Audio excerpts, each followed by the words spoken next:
I'd like to update you on the threats our country faces and the decisions this government is taking in response. As I speak, a Russian spy ship, the Yantar, is on the edge of UK waters north of Scotland, having entered the UK's wider waters over the last few weeks. This is a vessel designed for gathering intelligence and mapping our undersea cables. We deployed a Royal Navy frigate and RAF P-8 planes to monitor and track this vessel's every move, during which the Yantar directed lasers at our pilots. That Russian action is deeply dangerous, and this is the second time this year that this ship, the Yantar, has deployed to UK waters. So my message to Russia and to Putin is this: we see you, we know what you're doing, and if the Yantar travels south this week, we are ready. And I want to praise the dedication and professionalism of our armed forces. They work 24/7 every day of the year to keep this nation safe.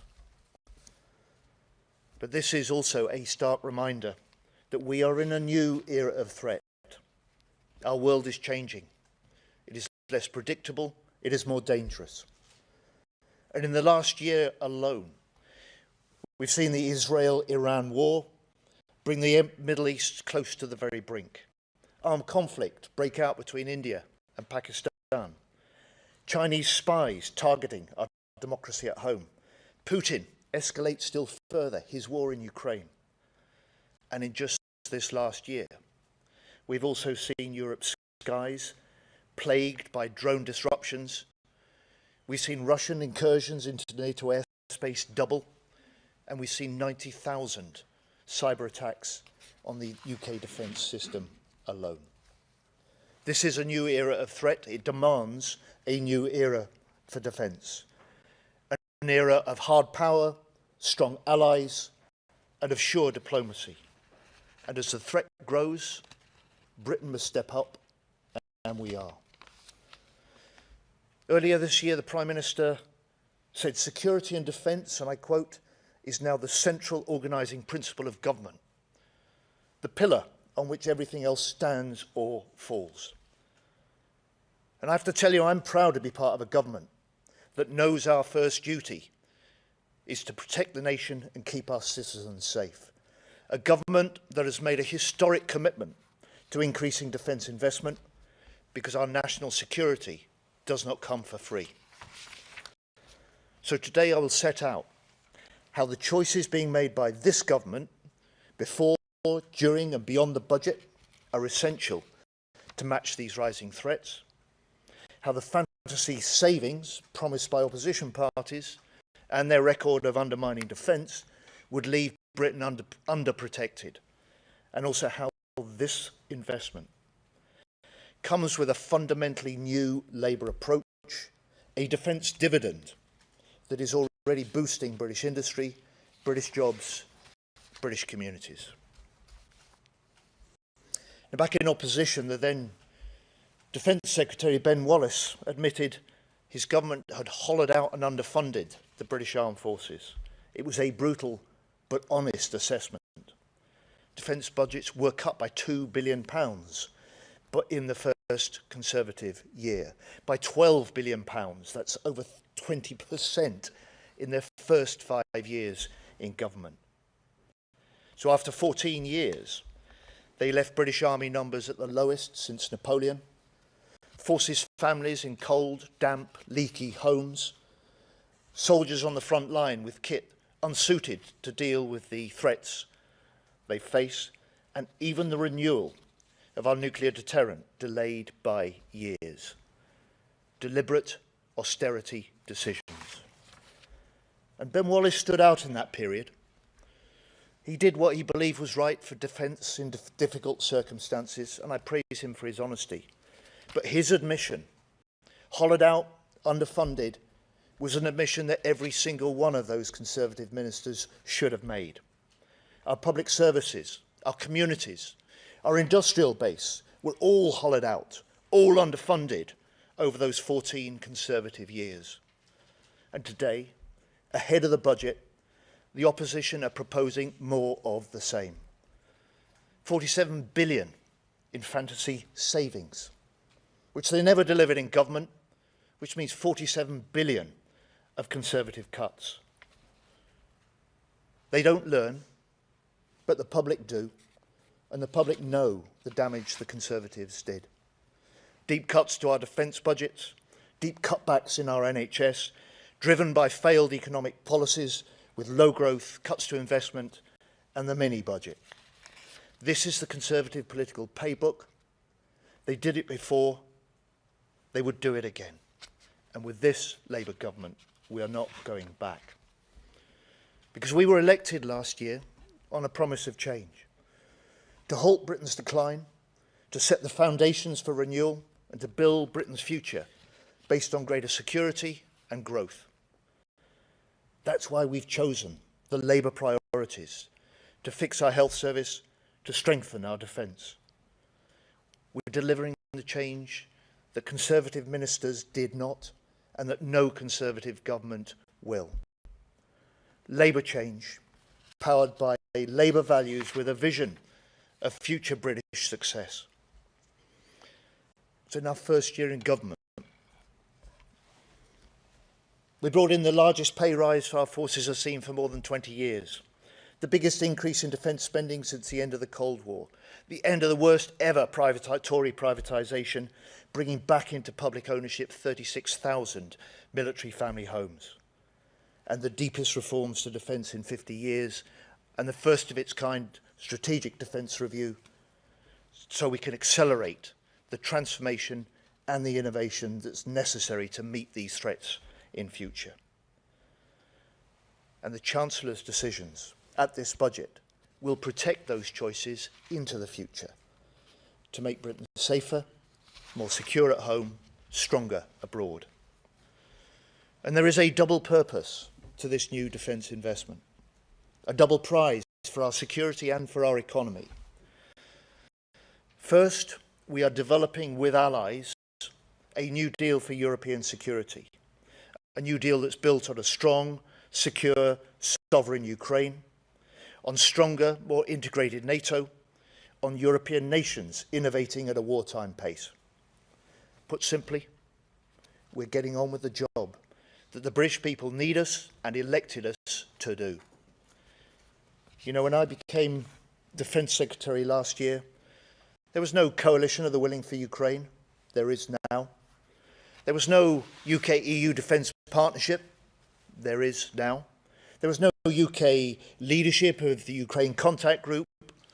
No Trinity House agreement with Germany.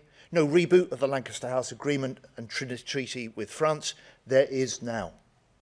And this is Britain, leading from the front, politically, militarily, industrially, making allies our strategic strength, making our deterrence stronger, so Britain is safer and the British people are better off.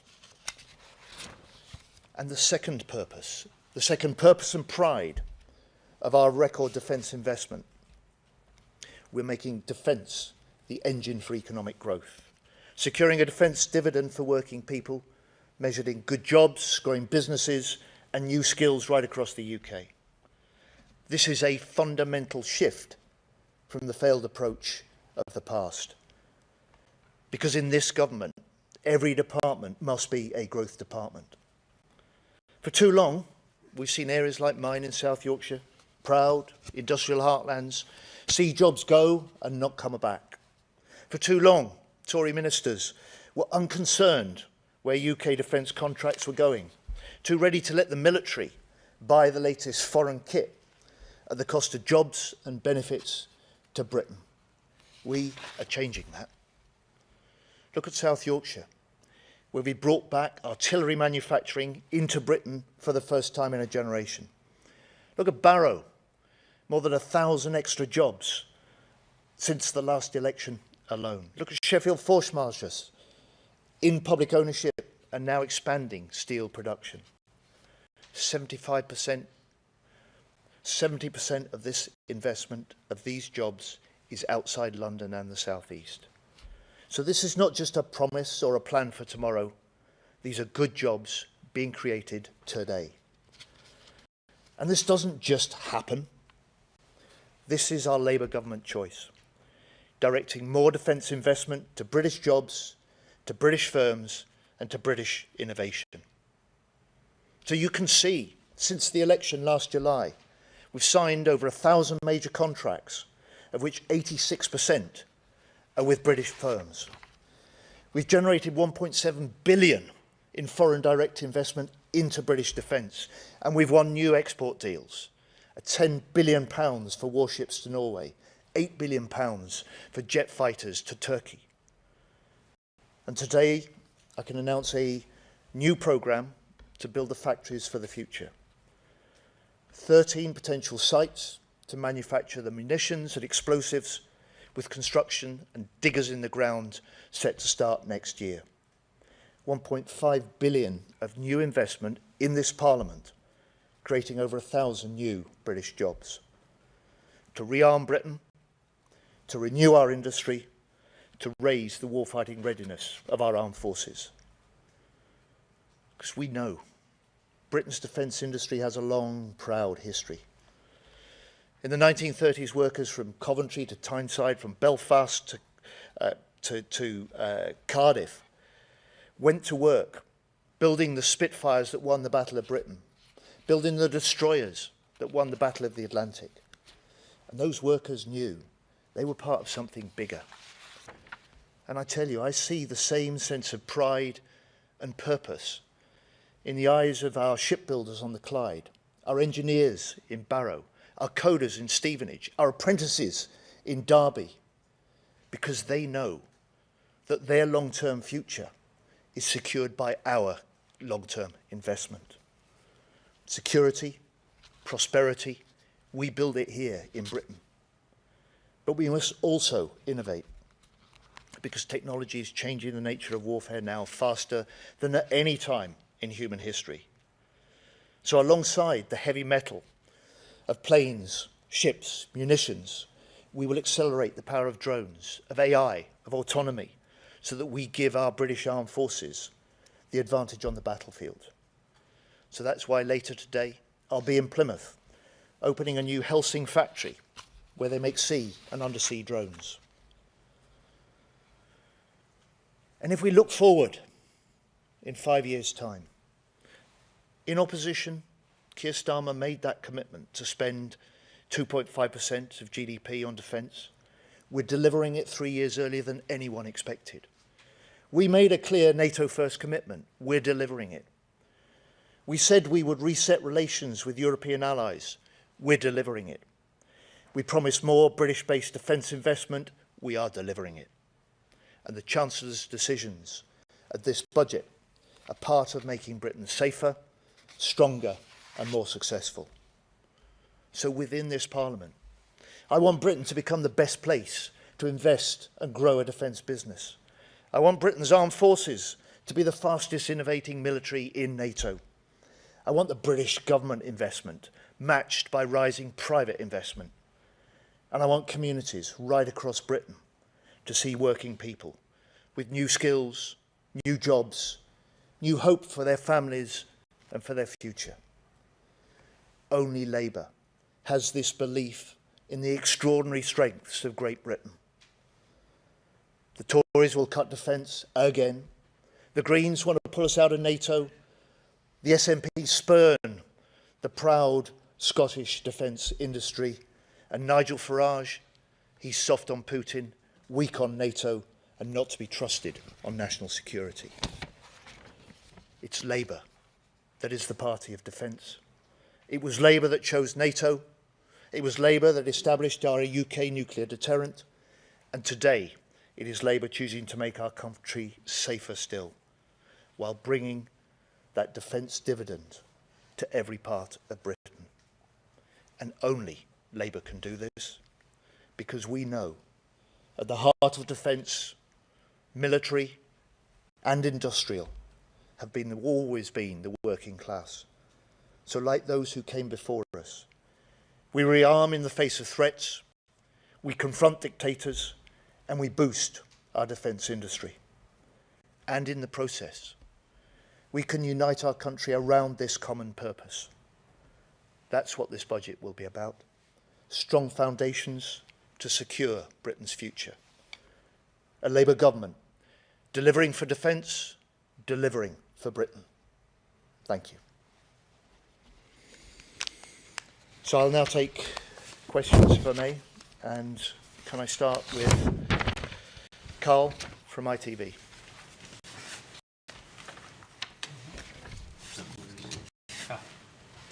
Have we got a mic? Apparently we're using the ones overhead, Secretary. Very good, very good.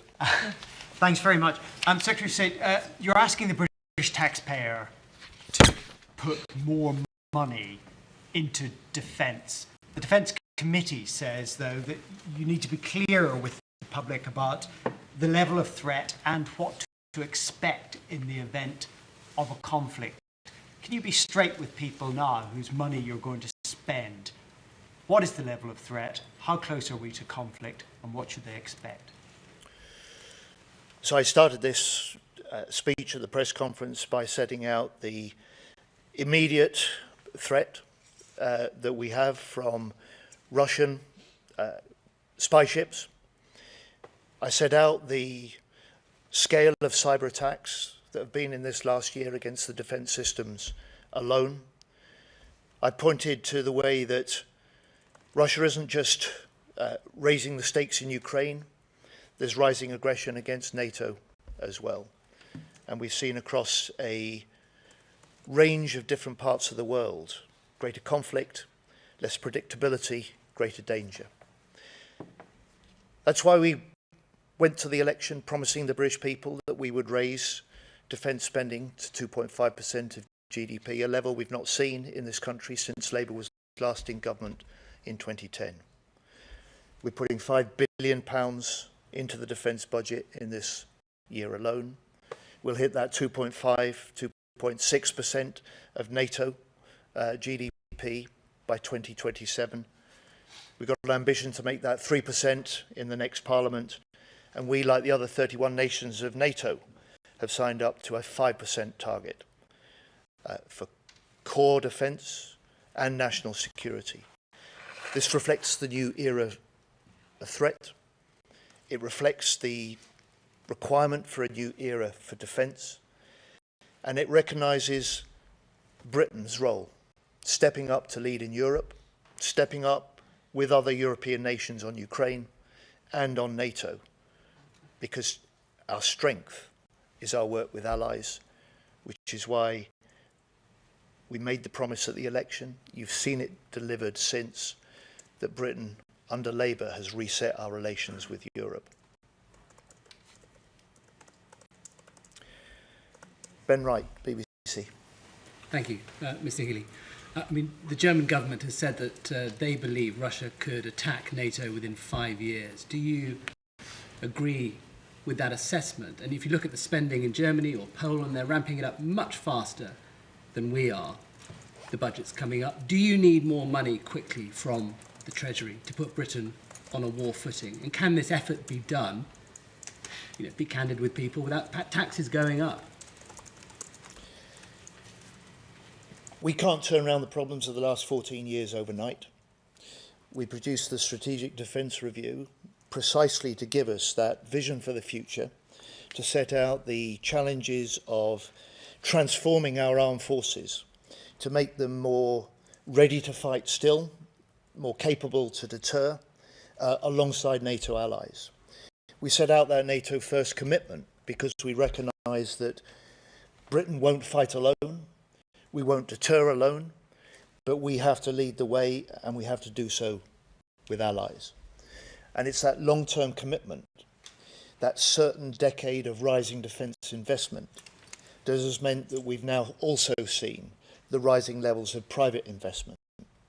And so I, in the last year, have spent as much time with investors as I have with industry. I've spent as much time with innovating small firms that hold the key for future capabilities that keep us ahead of our adversaries that I have with the traditional defence businesses. And it's that combination of fresh investment, transformation, and a vision that sees the strength of our British industry as essential to equipping our armed forces and essential to providing a greater deterrence against anybody that would attack us in the future. Ellen Milligan, Bloomberg, please. Thank you. Can you give us more detail on the Russian ship pointing lasers at our pilots? How much of an escalation is that? And on the EU Safe Weapons Fund, was any progress made last night at the dinner between the Prime Minister, Germany and France? And with the deadline coming next week, is no deal better than a bad deal? So on the Yantar, this is the second time in a year that it's entered UK waters. It is part of a Russian fleet designed to put and hold our undersea infrastructure and those of our allies at risk. It isn't just a naval operation, it's part of a Russian program driven by what they call the Main Directorate of Deep Sea Research, or GUGI. And this is designed to have capabilities which can undertake surveillance in peacetime and sabotage in conflict. And that is why we've been determined, whenever the Yantar comes into British wider waters, we track it, we deter it, and we say to Putin, we are ready, and we do that alongside allies. You saw this last year in the way that Britain led the response to attacks on critical infrastructure with other Baltic and Nordic nations, and then NATO stepped in as well with their operation. So it's demonstration, if you like, of a British readiness to act, a British capability to act, because make no mistake, we will not tolerate a threat to the British people's essential connections underwater. And on the SAFE programme, we were pleased when we signed the UK-EU Security and Defence Partnership. It was a milestone in resetting relations with Europe. We recognise, like President von der Leyen did, the importance of all European nations contributing to European security. So we've negotiated seriously throughout this period for participation in SAFE. But we've always made clear, whilst we were willing to pay a fair share of the costs of this programme, any deal had to be good value for money for our British taxpayers, had to be good value for our British defence industry. And I hope the Commission will get to the point that we can participate, but whether or not we do, in or out of SAFE, make no mistake, we are doing the deals with other European nations so that British industry and the strengths that we can bring to future wider European security, we will continue to do that in or out of SAFE. We will continue to win the export deals that benefit Britain. We will continue to provide the systems and weaponry and the innovation that helps make Europe safer. Rob Powell, Sky. Just to follow on from that on the Yantar, is this the first time that lasers have been used by a Russian vessel against pilots? And how dangerous is that? What are the risks? And also, how will the UK government be responding to this? Clearly, anything that impedes, disrupts or puts at risk pilots in charge of British military planes is deeply dangerous. This is the first time we've had this action from Yantar directed against the British RAF. We take it extremely seriously.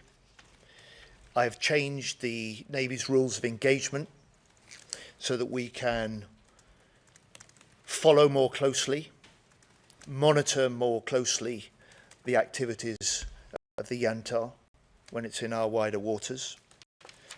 We have military options ready should the Yantar change course. I'm not going to reveal those because that only makes President Putin wiser.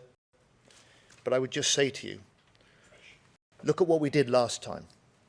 When the Yantar was in British waters, we surfaced a nuclear-powered British attack submarine close to that ship.